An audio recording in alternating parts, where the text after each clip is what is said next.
Hey, cousins. Do y'all think Joni knew who Doug Wise was? What y'all think? Do y'all think she knew who she was? So I found this video and I want to play it for you. I'm going to react to it and I want to know what you guys think about it. Leave your comments below for me. This is from Ministry Receipts. And I want to know what you guys think about this. Okay, I'm not going to play it all, just a little bit of it, and then we'll talk about it in the comments. Okay? 60 days. That's how long it took. Marcus Lamb, the man who built Daystar Television Network from nothing into one of the largest Christian broadcasting empires in the world, died on November 30th, 2021. He had been fighting COVID, he was recovering, and then, unexpectedly, his heart gave out. He was 64 years old. Jesus. 58 days later, not even 2 months, the man who would become his widow's second husband filed for divorce from his own wife of 30 years. That man is Dr. Doug Weiss, a psychologist, a sex addiction counselor, a man who built an entire career, an entire brand but he was on helping other people save their marriages. And the woman he would go on to marry 10 months after that divorce was finalized was Joni Lamb, the president of Daystar, the widow of the man Doug Weiss had spent years appearing alongside on Christian television. Here's what almost nobody has laid out clearly. There was a witness, a named on-record witness who tried to warn Joni Lamb before any of this happened, who told her directly to her face that something was deeply wrong. And Joni's own son tried to stop it too. What happened when he did is on tape. Jesus. By the end of this video, you are going to understand exactly what Joni Lamb knew, when she knew it, and why she went ahead anyway. Let's establish the timeline precisely, because precision is what makes this story land. Yes. November 30th, 2021, Marcus Lamb dies. January 27th, 2022, 58 days later, Doug Weiss files for divorce from his wife, Lisa, after roughly 30 years of marriage. May 2022, the Weiss divorce is finalized. August 2022, Joni Lamb and Doug Weiss begin dating, according to Joni's own account in her book. March 2023, they announce their engagement. June 10th, 2023, they marry. 18 months, start to finish, from Marcus's death to a wedding. Now, Joni has publicly addressed the speed of this timeline herself. She's written that she felt, in her words, free, biblically and emotionally, to move forward. That Marcus himself had told her more than once. Was Doug free? Was Doug free to move forward? No, he wasn't. See, that's the question. You're free because your husband passed, but is the man you marrying, is he free to move forward, Joni? Huh? Is he free to move forward? Because marriage takes two people, girl. Two people. You could be as free as much as you want to be free, but is the man you're marrying, is he free? And obviously he was not. Lord have mercy. In front of her own children, that if anything happened to him, he wanted her to remarry. That's her account. That's the framing she's given in interviews and in her own book. But here's the detail that complicates that framing significantly. The detail almost no one connects properly. Doug Weiss didn't just happen to get divorced around the same time Joni became single. According to multiple independent reports, Doug Weiss gave different explanations to different audiences for why his 30-year marriage ended.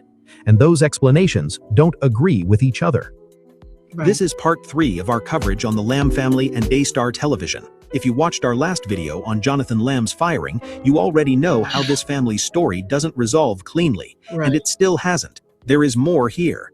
Daystar's full leadership picture post-Joni is still unclear. The financial disclosures are still largely hidden from public view.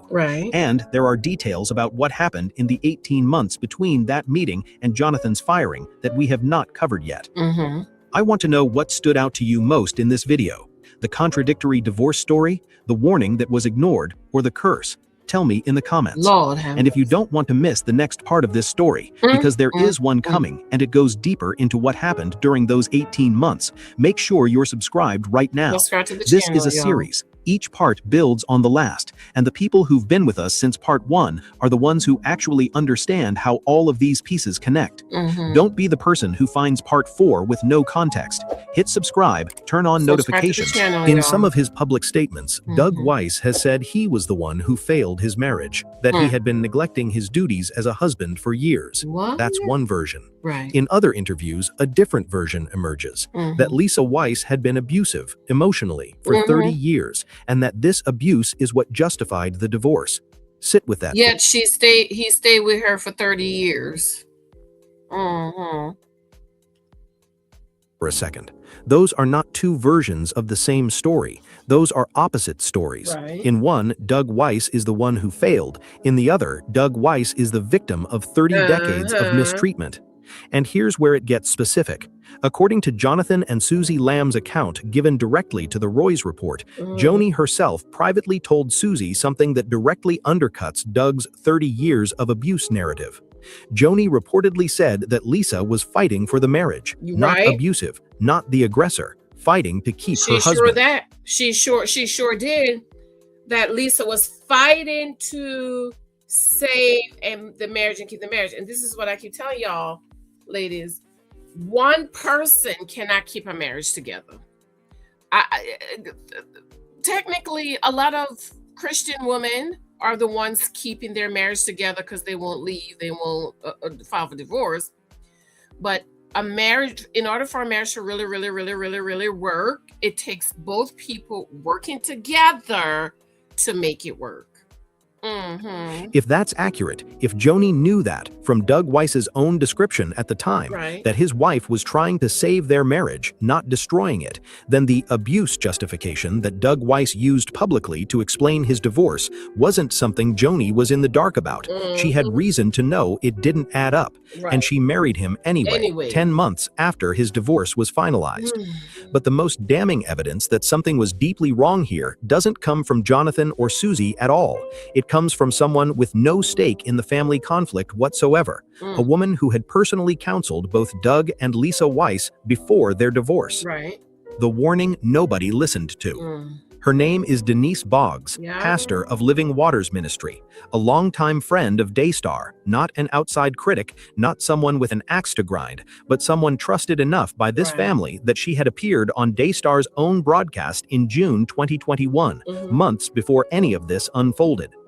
Just weeks before Joni's wedding to Doug Weiss in June 2023, Denise Boggs wrote a letter to Joni's family. Not a public statement, not a media interview, a direct personal appeal, urging them to intervene before the wedding happened. Here's what she wrote, almost word for word. She said that she had voiced her concerns to Weiss directly to Joni, and that Joni refused to hear her. She said that Joni was, in her words, under a spirit of deception because of Weiss's influence. And then she wrote the sentence that should stop you cold. He is a wolf in sheep's clothing. That is wolf in sheep's clothing. The Bible warned us about wolves in sheep's clothing. As a matter of fact, I did a class and I wrote a book, an ebook about wolves in sheep. You need to ask yourself the question, is he a wolf in sheep's clothing? But the problem with a lot of women is you don't really want the answer because you want that man. You want that D. Okay? So even if he's a wolf, you're not going to try to figure out if he's a wolf or not. You're really not going to accept, is he a wolf, and walk away.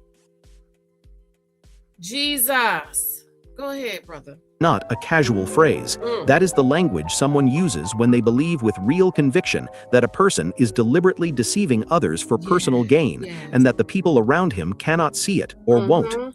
Boggs went further. She said that Joni herself had never endorsed divorce until she came under Doug Weiss's influence.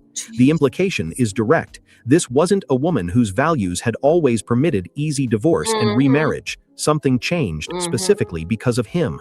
And remember, Denise Boggs wasn't speculating from a distance. She had personally counseled Doug and Lisa Weiss before their divorce. She had seen up close what that marriage actually looked like from both sides in real time. When she warned Joni's family, she wasn't guessing. She was telling them what she had directly witnessed. The wedding happened anyway, 2 months after that letter. So now you have two separate sources, Joni's own daughter-in-law and a trusted family friend who personally counseled the Weisses, both saying independently that something about this relationship didn't hold up to scrutiny, and both being ignored. Which brings us to the meeting, the one where Joni's own words were captured, and where you can hear in her own voice exactly how she responded when her son tried to do the same thing Denise Boggs had done. In July 2023, weeks after the wedding, Jonathan and Susie Lamb were brought into a meeting. According to their account, the meeting was orchestrated by Jimmy Evans, a prominent pastor and friend of Joni's, with the specific purpose of pressuring Jonathan and Susie into publicly supporting Joni's marriage to Doug Weiss. Audio from that meeting was later obtained and published, and what's on that recording is something you need to actually hear described in full, because summarizing it softens it. Jonathan and Susie raised their concerns about the speed of the marriage, concerns about Doug Weiss, concerns rooted in their own reading of scripture on divorce and remarriage. And Joni's response on tape is not reassurance, it's not patience. According to the recording, Joni tells her own son that he is making an idol out of his own opinion. She says God wouldn't be pleased with this. When Jonathan and Susie push back, saying this isn't rebellion, this is a genuine concern, Joni's response, captured on the recording, is direct. It is rebellion. And then she goes further. She tells them that they have, in her words, opened up yourself, both of you, to demonic activity in your family and with your kids, and that you will bring a curse upon you and your kids. Jesus! Jesus! Have mercy! Talking about your child and your grandchild like that. What kind of spell was Joni Lamb under for her to even say those things about your own children and your grandchildren? I tell you, Doug must have the magic D, honey. He must have a magic D, because what kind of spell for you to say those things? And what Joni did was open the door for the enemy to attack her. Jesus, have mercy. Oh, have mercy. Help us, oh Lord. Help us. Help us. Telling her son and daughter-in-law that disagreeing with her remarriage will bring a curse upon their children. And in that same meeting, when Susie raises her feelings about the situation, Joni reportedly points to the 2021 sexual abuse allegation involving their daughter, the same allegation we covered in our last video, as proof that Susie's feelings generally cannot be trusted. Read that again. The abuse allegation involving a 5-year-old child gets used in this meeting, not as something requiring more scrutiny, but as a rhetorical weapon to discredit the mother who reported it. This is the meeting that, according to Jonathan and Susie, marked the beginning of 18 months of escalating intimidation, the same 18 months that ended in Jonathan's firing in November 2024, which we covered in detail in our last video. But there's one more piece to this story, one that involves a ministry jet, a tax filing, and a $2.9 million beach condo, and it tells you exactly how this relationship was funded and by whom. In October 2022, 2 months after Joni and Doug began, according to her own account, Daystar's ministry jet, a Gulfstream G5, started making regular round-trip flights from Fort Worth, Texas to Colorado Springs, Colorado. D, honey. She had to go get the magic D. That's where Doug Weiss lived. Investigators tracking the flight data found 24 round-trip flights to Colorado Springs and 13 more to Destin, Florida, over roughly a year, at an estimated combined cost of over $769,000. The purpose of the Colorado Springs flights was unclear publicly until March 2023, when Joni announced her engagement to Doug Weiss. The flight records show the jet flying to Colorado Springs and back to Fort Worth just 2 days after that engagement went public. Now, using a ministry jet for personal travel isn't automatically illegal. There's a specific IRS tax, the standard industry fare level tax, that's supposed to be paid on personal use of organizational aircraft. But here's the comparison that should make you pause. Flying commercial instead of using the ministry's Gulfstream for those same trips would have saved over $700,000. $700,000 that could have gone toward Daystar's actual programming, its charitable work, anything. Instead, spent flying Joni Lamb to see the man she was falling in love with.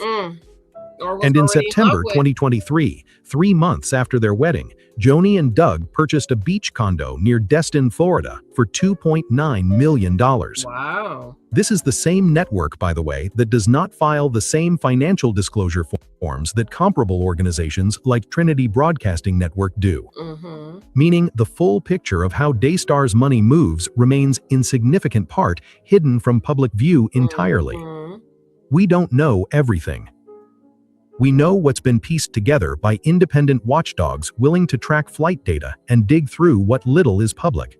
So here's where this leaves us. A man who built a career on saving other people's marriages ended his own, by his own admission, giving contradictory reasons why, 58 days after a widow he would later marry lost her husband. Wow. A trusted family friend who had personally counseled both sides of that failed marriage warned the family directly, calling him a wolf in sheep's clothing, and was ignored.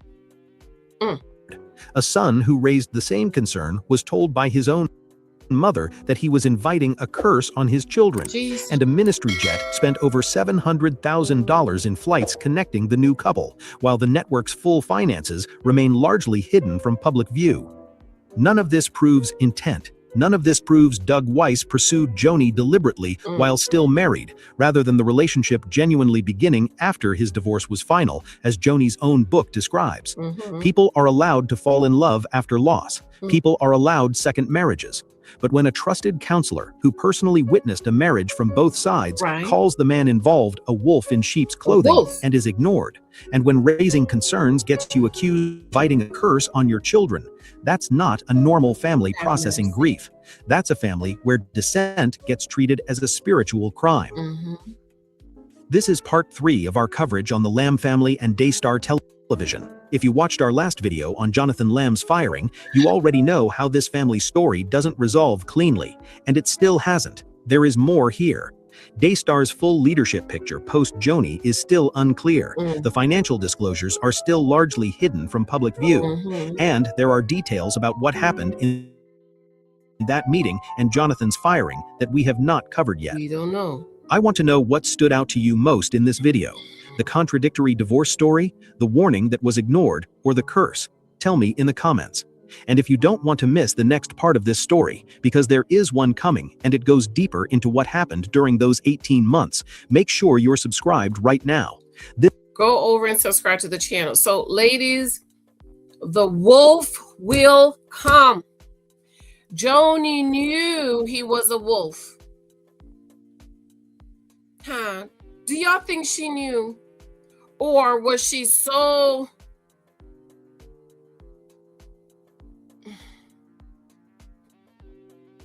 It's a warning for all of us. I'm going to keep talking about this as long as I can, because you need to be aware, ladies, that the wolf is out there. This is why Jesus said, beware of wolves. Especially for my ladies dating for marriage who want to get married, you must be aware of the wolf. If you want a free sample of the wolf, is he a wolf in sheep's clothing or a shepherd? The link is below. You could sign up on my blog and you will get a free sample in your email. You could also pre-order the ebook, which is coming very, very soon. Also, information is on my blog. We must be aware of the wolf. Any man comes up to you, trying to talk to you, trying to date you, I want you to look at him as a wolf. The problem with women is you look at him as a good shepherd and then you later find out he's a wolf. No. See him as a wolf and let him prove to be a good shepherd. I absolutely love you. I adore you, my cousins. Comment below. Let me know what you think about this. I will talk with you later. Thank you for those of you joining my membership. The husband profile begins in September. If you want to sign up, link is below. Thank you for those of you showing me love and support on my books, all available on Amazon. I absolutely love you, love you, love you. Thank you for your love and support. Talk with you later. Bye.